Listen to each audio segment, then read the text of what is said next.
Okay, guys, welcome. We're here with the GOAT, the one and only Phil Handy. Thank you so much for sitting here with us today. I appreciate it. I walked away from the business. I asked my partners to buy me out, and I started my training business cold turkey. Best decision you made? Best decision. I want to get to the NBA Finals, and this is what we're going to do. To go out like this, yeah. No way. Like, put on your big boy pants. Let's get out there. Man up. Yeah.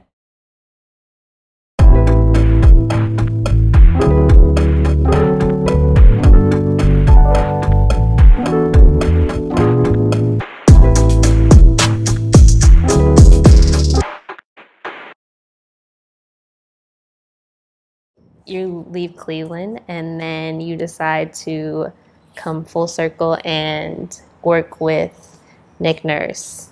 So for those who don't know, he coached you, right? Overseas? He coached me in England. We, Manchester Giants, Nick was the head coach. And that was this year, 20 years ago to this year. I saw that video. He looks so young. The same. He looks the same. His glasses and everything. Man, yeah, so I had played for Nick, and, you know, obviously both of us coming into the NBA, you know, he coached in the G League for a while. He was, you know, coaching all over the place. And when we both got to the NBA, you know, I was in Cleveland and Nick was in Toronto. We kept in touch. And obviously, we had battles, Cleveland, Toronto. Yeah. And, you know, we always speak. And he kind of had always talked to me about Toronto, like, man, he would love it up here. I can see you being here with the organization. This was before he was head coach. And, you know, when he got the job, I was at a point in Cleveland where myself and the organization were they wanted to go in a different direction. You know, I was ready for something new. Yeah. A new role, a new position, you know, just really to continue to expand myself as a coach. And it just happened at the right time. Yeah. LeBron was leaving. And when it was made known that I wasn't going back to Cleveland, you know, Nick had just called me one day, random, we reached out to each other, and I didn't know he had got the job yet. Okay. And so I actually had texted him and said, man, you're in my prayers, man. I hope you get the job. You know, no, nothing behind it. Yeah. And he texted me back like, your prayers have been answered. And I was just like, oh, wow, man. Like, you know, like, congrats. Yeah, like, congrats. And we got on the phone, you know, shortly after that, and he was just like, yo, what are you up to? And I told him that, oddly enough, Nick, I'm free. I'm a free agent. And my agent hadn't put it out there yet. Yeah. You know, we were very quiet about it. And he said, well, let's sit down and talk. And that's just kind of how that went. It was a very slow process. Again, yeah. No, I wasn't in a rush. He wasn't in a rush. And I didn't get hired by the team until late July, after summer league was over. Yeah. I went through the whole summer without knowing. Just enjoying your summer, relaxing. I really was. I was relaxing that summer, spending time with my son. Yeah. And when he presented the opportunity for me to come and be on his staff, it was a no-brainer for me for a couple of reasons. When I left Cleveland, I wanted to be a part of a team that still had the ability to compete for a championship. Yeah. And I felt like having played the Raptors, I felt like the only roadblock that was really there was LeBron and us in Cleveland. Oh, you're not going to include the Celtics? I mean, I'm not saying anything about that. No, I'm just kidding. What I'm saying is I felt like when LeBron left the East, yeah, it was wide open. It was open. Yeah. And I felt like Toronto was one of those teams that could compete. Yeah. You know, and really have a chance to come out of the East. And that was before they got Kawhi. Okay. You know, I felt like with the team that they had. DeRozan. Yeah, DeRozan, Kyle, and Pascal, and all the guys that they had, I felt like they were a strong team. And I was just like, yeah, I want to be part of it. And I signed, and like 3 days later, they made the trade for Kawhi. Wow. So it was. You're like everywhere I go. I mean, but you know, like, I tell people all the time, like, I have a lot of respect for DeMar, and again, he was one of the main guys that I was looking forward to working Yeah. with when I took the job. He was at the top of my list of really trying to get with him and figuring out ways how I can help him expand his The game. next level, yeah. And it just it was one of those things where it's just part of the business we're in. Mm-hmm. And when Kawhi came, my mindset didn't change. I still felt like, hey, We could win, yeah. We can really compete. And it just shifted. I said, well, now I got to build a relationship with this guy. Mm-hmm. I didn't know him either. You be going in blindfold too. So what surprised you the most about Kawhi? His basketball pedigree. And then, people think he's quiet, which he is in the public's eye. I keep hearing on the side that he's not. He's a fool. Yeah. Listen, he's funny. Uh-huh. Just like anybody else. Yeah. With people he don't know, he don't extend himself like that. Yeah. Which is normal. Yeah. But I think for him, being an elite guy, NBA player, yeah. People expect him. He's not on social media. He doesn't care about doing interviews. All he wants to do is play basketball. Yeah. That's it. And he's a worker. Mm-hmm. Just like Cole, just like Bron, he has that in him where he loves the game. He wants to be great. He wants to perfect the game. And our chemistry was right away, instant. After the trade went through, I waited a couple of weeks for the dust to settle, and then I reached out to him via text and just say, look, man, I'm looking forward to getting in the lab with you and building a relationship, through the work. And he texted me back and was like, when you come to San Diego, and that was kind of how our relationship started. That's cool. But he's very smart. He's a very intelligent basketball player. Really? And I think people look at him as just this quiet guy who can score. Mm-hmm. He understands the game. He reads the game. He studies the game. And he's I was really pleased with just again being able to build that relationship with him as well. I saw a tweet, just a side note. It reminded me, I saw a tweet and it said, the quarantine has reminded me that once Kawhi Leonard retires, we're never going to hear from him again. Hey, listen, we're going to ride off into the sunset. Man. Yeah. What's important to him are, his basketball, his family, his yeah. He has a really tight-knit circle, and he's true to that. Yeah, that's cool. He's down to earth dude, just like everybody else. Yeah. He's just super good at basketball, so everyone expects him to be out there. So then you come and you beat the Warriors again for your second championship. How did that one feel? Yeah, that one was a little bit more vindication for me. Really? Yeah, because after I left Cleveland, it was one of those things where I felt like it was time to move on, but I just felt like there was so much unfinished business in Cleveland. And then, people just always talk about, for me as a coach, people had always kind of said, you're just lucky because you were coaching on LeBron's team. Yeah, I'll show you, okay. Yeah, so it wasn't, so for me, individually, yeah, it was rewarding. It was a lot of satisfaction to be able to go and help another team reach that goal. Yeah. And be part of that. Yeah. And to help, again, making history, being the first team outside the U.S. to win. Yeah. To bring in a championship to a country like Canada, which is more hockey-based than anything. Yeah.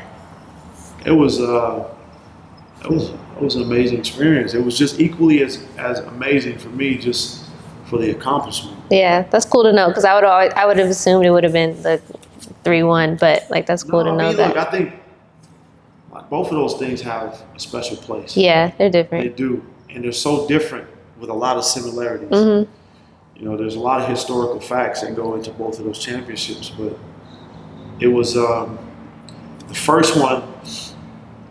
I was just like, man, got me a ring. Yeah. That's just that's the ultimate. Yeah. I Game did 7, it. Yeah. NBA Finals, shoot, got a ring. Yeah. So that'll always have just that. And then again, like I said, doing it for Cleveland, being there with Bron, he's from Cleveland, he's from Akron. it's so deep rooted, right? Mm-hmm. And then you go to Toronto, and for me, it was more or less like, yeah, I came from Cleveland, where we was kind of whooping y'all ass. And now I was able to come here and help, Yeah. and be a part of Nick's coaching staff and help the team and the organization get over the hump. So Yeah. there's a lot of personal satisfaction for Yeah. me. When you think about it that way, yeah, that's true. So then your career literally comes full circle and you make your way back. But before that, is it true that you had the opportunity, like you had the decision to play for, to work with the Clippers with Doc You did Rivers? some research. Ooh, I don't know where you got that information. And I heard Kyrie wanted you to go to the Where did you get all this information from? I don't think I've ever said those things out loud. Yeah, that's what I heard. Whoa. So my thing is, if I'm you, I'm sitting there like, yo, I'm really the GOAT because because last summer was crazy and we're like those are like the three big duos. And so what made you pick the Lakers? Well, I think it was a combination of things. One, for me, I never wanted to make choices. I never want to make career choices based on players. Okay. Like, and I say that with all due respect for all of me and Kai are great. Me and Kawhi are great. Me and LeBron have a great relationship. Yeah. But I've always felt like I have to make decisions that are best for me and my career, first and foremost. And if those things line up, then okay. Then great. When Kawhi, we built a really good relationship, and he wanted me to come to the Clippers. And Doc Rivers he was great. I look at him as like a mentor. So I was thinking you turned down. And I was really interested in working with him and being a part of his staff. Yeah. I think the way my contract and the way most coaches' contracts are set up, a team has to call and get permission. If you're under contract, okay, they have to call the organization and ask for permission to speak to you, to interview you. And so, the position I was in was the fourth assistant in Toronto, which is the first coach, behind the bench. And my contract was set up as such in Toronto as if a team wants to interview me, the Raptors they could not deny the interview. But if a team wanted to hire me and offer me a position that was lateral, they had the right to say no. Okay, so how to be better? And so the Clippers, their coaching staff was already pretty much intact, and the best position they could offer me was the same. Oh, okay. And so the Raptors, they had the right to say no, and they had the right to say no. And when the Lakers presented the opportunity for me to come to LA, they offered me a front of the bench position, which to me wasn't always the most important thing. Yeah. I've never really been concerned about being on the front of the bench. Yeah. More about, again, just being a part of a good organization where we can compete for championships. So being able to come back to the West Coast, I have a 7-year-old son that lives here with his mom. Being away from him was a big factor. Yeah. And then, the Lakers had kind of reassembled the team. They brought AD, they brought all these free agents. And so I looked at that whole package and said, man, this is a really good team. And I didn't know Frank Vogel. And I remember when I interviewed with him, I was blown away. Really? Why? Just the kind of dude he is. Okay. Like, I had this vision of Frank. I even told him this. I thought Frank was like a square. Yeah. I did. I can see that. No, if you don't know him, it's probably. Man, I walked into my interview. Frank walked in with some Louis shoes, a Louis backpack. He had on some sunglasses, and I said, "Oh, never mind." Okay, coach. Like right off the top, yeah, he was just a totally different dude than what I expected. That's funny. But his seriousness for the game, I felt like it was a match. Mm-hmm. He was serious, but not too serious, and that his approach to the game, I felt like, man, I could work for this guy. Yeah. And our interview was great. I remember the interview with him and Kurt Rambis, and it was easy. Okay. And I remember I did the interview, And I remember I was kind of like back and forth between the Clippers and the Lakers. And I tell you what, Doc Rivers was trying to do everything in his power to have me be a part of his coaching staff. Has to feel good. No, I did, man. I have so much respect for him because it was hard for me to go back to him and tell him that ultimately the Raptors were not going to let me out of my contract to go be a part of his coaching staff. And it was hard. Yeah. It was hard because he was doing a lot to make the contract work and making space for me to be part of his staff. And you're the first person, by the way, that I've spoke to publicly about this. But he was so gracious and said, "Hey, Phil, man, this is part of the business, and maybe somewhere down the road." Yeah. And I just remember that. And when I decided to take the job with the Lakers, he even told me, he said, "Man, you're in a great place there. Yeah. You're in the front of the bench." He said, "Go there and do your job." And That's cool. It was one of those things where I just felt like, well, maybe this, and it was hard for me to leave Toronto. Really? It was, because I really fell in love with the city, the organization, and the players on the team. Like even with Kawhi leaving, I still was like, man, I like Toronto. Yeah. And I felt, I had no plans of leaving. Yeah. I didn't until the Lakers and the Clippers both made that off. Yeah. I had no plans of leaving. I signed a 3-year contract. So it was like, all right, well, I'm going to be in Toronto for a few more years. Yeah. And it just, it was a hard decision. But I think it was probably one of the best decisions for my career. Yeah. To take that next step and have people around the league really understand what I do as a coach. I'm not just a development coach. Yeah. And so that was a big step for me to make that move and enter into the next phase of my coaching career. Okay, so now you're with LeBron and AD. I just have to ask, because you've been with so many great players, what do you feel like separates the great ones from the good ones, in your opinion, working with all these players? Yeah, I think there's a number of things. It's not just one thing, but the common denominator is their work ethic. They are extremely, extremely hard workers, and it's not just on the court. They take care of their bodies.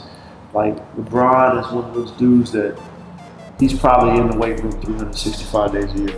Wow. Where it's not always intense, but he's doing something. Yeah, every day to make sure that he's able to do what he's doing at a high level. And I think people don't really understand how much work they put in. They just, they see what they do on the floor. Yeah. They don't see what it takes to be able to perform at that level night in and night out. The study, they study the game, their basketball IQ, they study their opponents. They're always on top of what needs to happen with the team in order for us to be successful. So, man, they're just willing to go above and beyond. Yeah. Most people aren't, really. And then, you talk about their competitive spirit. Again, they're always looking for a way to have some kind of edge. Yeah. Who's going to push them to compete. Yeah. They're always looking for something to give them something to compete about. I think we saw that in the MJ documentary. Man, that's real. Yeah. Like, that part of it is real. What's the motivation, And so you look at these dudes and their body of work, it's just undeniable. It is undeniable. Look, all guys in the NBA work hard. Yeah. I don't mean to shed light as if certain players don't. You make it to the NBA, you're doing you got something. it. Yeah. But it's that separator. There is a separator. Yeah. And there is another level of the work on and off the floor. And then again, look, they're also blessed with some unbelievable abilities. They don't rest on that. Yeah, they're not satisfied with just. They're like, look, I'm gonna take this ability that God has given me, and I'm gonna multiply it. Yeah. And I'm gonna work at it, and I'm not gonna let anybody outwork me. And I want to be one of the best to play. And so that's the attitude that they carry, and they just put themselves out there like that. Okay, so now I just have a few quick questions just off topic. Well, it's still on topic, but Okay, you've been like front row for some like amazing matchups, amazing games. What two players do you just like circle on your calendar? Which two players are your favorite to see go head to head? In today's current game, Yeah. Or I guess we could do previous, like from your whole time being as in a the coach, NBA. Yeah. as a coach in the NBA, man, I always wanted to see more Bron and Kobe. Really. I wanted to see that matchup more. Them versus each other? Yeah. I mean, I remember again, I was with the Lakers. Mm-hmm. Bron was in Miami. So, I experienced it a little bit then. And then when I went to Cleveland, we came back and played the Lakers, experienced it. But I never felt like they were on even playing ground, you know what I'm saying? Kobe was kind of like he was leaning towards the end of his career. Yeah. And felt like, especially when I went to Cleveland, the Lakers team wasn't very good. Yeah. So that was, but I would, man, peak Kobe, peak LeBron. I paid money. Okay, so what's one player you would have liked to see play alongside Kobe? Current or former? Kyrie? Yeah. That would have been special. Yeah, that would be special to see them two play together. Even LeBron, like seeing them, I don't think it would be fair. Yeah. It wouldn't be fair to see those two on the same team. I feel like people said that about LeBron and AD though. Yeah, I mean, I think some duos are just not fair. I don't think Bron and Kyrie were fair. Yeah. Because they really figured out a way how to play together. Oh, yeah. Two guys that are very ball dominant. They figured out how to coexist. That's dangerous. But it is. Yeah, I would have liked Kobe and Kyrie. I like that one. That would have been a tough duo right there. Okay, what player that you work with, whether it's a big name player or anyone, who surprised you the most working with them? Whether it be like their work ethic or like their talent, like who surprised you the most? I probably have to say Matthew Dellavedova. Okay. Why? I worked with him when he was in college at St. Mary's, and I always knew like he was a dude that maximized every ounce of his talent. Like he gonna work. Yeah. He's not super fast. He's not athletic. He's gritty. Yeah. And he worked to get to the NBA. And so I remember when I was in Cleveland, the Cavs had asked me about him. And I was like, listen, he would be great for this team because he's a culture changer. Uh-huh. I really believe he helped come and change the culture there. Really? And this was the first year there was no LeBron. So you ask Kyrie to this day, he would tell you that Delly was a pain in his side. Really? Because every day in practice, it's on him. Delly he gave everything he had. Yeah. So practices were like games to him. Mm-hmm. And so Kyrie couldn't really take practices off. Yeah. Delly pushed him. Made him better though. He made him better. And I think just his work ethic. I knew it in college, but again, to see him maximize his ability and make it to the NBA, and not just make it, but have a career. Yeah. I was really happy for him. That's cool. Okay. Name one player that you would like to train or would have liked to train, either a former or current player. I would love to train MJ. Really? Hands down. I would have loved to work with him. So that's another one. Yeah, that would have been great. What would have been your approach? Same. Really? No different. Just study the game and ask him what he wants to work on? Study his game and really, again, as I studied his game, I see things myself that I can help. Yeah. These are some things that you can really do, but it would be more about diving into his psyche and seeing where he wants to improve and figuring out a way how I can help him do that. Going from there, yeah, that's cool. Okay, name a player that is not playing right now that you think should be. In the NBA? Yeah. J.R. Smith. Yeah. There's a bunch of them. He's just one of many. Jamal Crawford. Yeah, I was going to say Jamal Crawford. And I know I'm missing. There's a long list of guys that are not in the NBA. Iman Shumpert's not in the league anymore, temporary. But at the top of that list would be JR.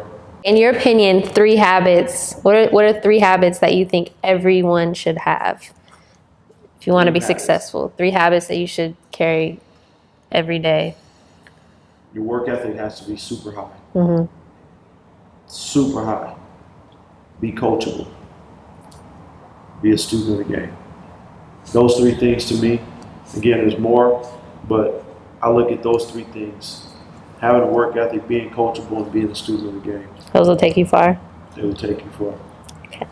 Young players, who do you foresee being the next great? In the league, No. I love Devin Booker. Really? I like D Book. I love Book too. I like Jason Tatum. Oh, yeah. I like the kid Morant. Oh, yeah, special. You know, I like Zion. Like there's some special talent there. So the league's in good hands in your eyes. Trae Young. Look, I think there's a lot of good talent, but to me, like I love Devin Booker's demeanor. Mm-hmm. He's 20 years old. And Like he has a chip on his shoulder. Different, like he's yeah. a bullhead. Like he don't care. He's not afraid. A dog. He doesn't back down. He got that dog in him for real. So I love his game and I love his approach to the game. Okay, so lastly, can you just speak on my favorite thing, the whole be your own GOAT, where it came about, and then like what it means to you? Yeah, that's it's kind of deep rooted because I think I've had a chance to be around two of the best players to ever play, and you always hear that conversation, right? Who's the GOAT? Yeah. Who's the GOAT? And I found myself being around a lot of people or hearing a lot of people say, I want to be Kobe, I want to be Bron, or I want to be, and it just started making me think like, no, I want to be my own GOAT. And it just kind of came in that fashion. Like, yeah, those guys, man, I look up to them, I respect them. They are inspiring, but I don't want to be them. Yeah. I want to make my own waves. I want to be Phil. Right. Yeah. And so I really just started diving into like, what am I doing? And I really started with myself and saying, man, I want to be great at what I'm doing. Mm-hmm. I want to be great every day. And so I started carrying that mentality, and then I just really started thinking about like just everyone. Yeah. People in the media, people, I don't care what you are. You're a technician, you're a bus driver, you're a school teacher, you're a lawyer, doc, whatever it is. Yeah. I've always felt like everyone in our own lives, in our own way, we have a certain level of greatness that we can all reach. Mm-hmm. Everybody. And that really kind of, it hit home for me because I think a lot of people are so consumed with trying to be like someone else that they lose track of themselves. They lose track of what they're trying to do in their own life, and they settle for mediocrity. Yeah. And I just wanted to just really inspire people to say, hey, look, yeah, Bron's great, Kobe's great, whatever. Whoever it is that you're looking up to in the entertainment industry, and that's the GOAT. Man, it's within all of us to do something great every day. And my partner is Deuce. Me and Deuce are partners in the bands, and cool band. I just said, man, I want to run with this. And when I told them, they were like, oh, that's phenomenal. Yeah. They loved it, and it just kind of really organically just kind of take on a life of its own. I didn't expect it to turn into T-shirts and bands. And great, I love it. I think the whole concept. I think everyone should carry that with them. Like, I mean, it's in all of us. Yeah. It really it should inspire everyone to reach in their own lives and just to do something great with your own life. No matter what you're doing, it does not matter. Every walk of life is there. Yeah. Okay, lastly, can we play a quick game? It's just most likely, but you can only use the players on your team. So it's just 5 questions. So for example, I could be like, most likely to I got you. coach. Okay. I'm thinking about the players on my team. Okay. It's been a while. Okay. Who's most likely to become a stand-up comedian? Oh, man. Rajon Rondo. He's a funny one? Yes. I love Rondo. Okay, who is most likely to win a Grammy for Best Album? Woohoo, Kyle Kuzma. For real? I don't know if he can sing, but I can definitely You just see him? I can see him. Okay. We're gonna have to get that album cover to drop. Oh man. Who is most likely to become Hollywood's next leading man? Like an acting career, but like special, not just guest starring in a movie, but like really take off. I mean, shit. I mean, the only person I can see is Brown. He's in that world. Yeah. He's in that industry. I mean, you know. I thought he could do anything. Yeah. Pretty soon, I can see him filling that void. Okay, and last question, since we're in the Michael Jordan doc, who's most likely to take a trip to Vegas in the middle of the season? On our team? Yeah. Oh, JaVale McGee. Like middle of the season, just ask coach, can I take a trip to Vegas? I shouldn't pin that on JaVale.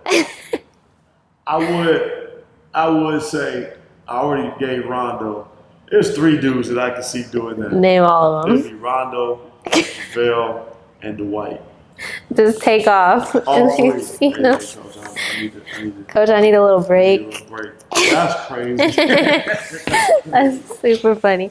Well, thank you so much. I really appreciate you taking the time. This is lovely. Great Could have interview. talked all day. So can we make a friendly bet? I bet you that. Okay, so the friendly bet I had in mind was you believe in your team to, you know, this season make this little run. I believe in my team. Who is what, Boston? Yes. Okay. So whoever's team makes it the furthest. So if the Lakers make it the furthest, I have to get some Laker gear and I'll post it on my I Instagram. got some Lakers gear downstairs. I don't need it. I'm not gonna need it. I can give that to you. But if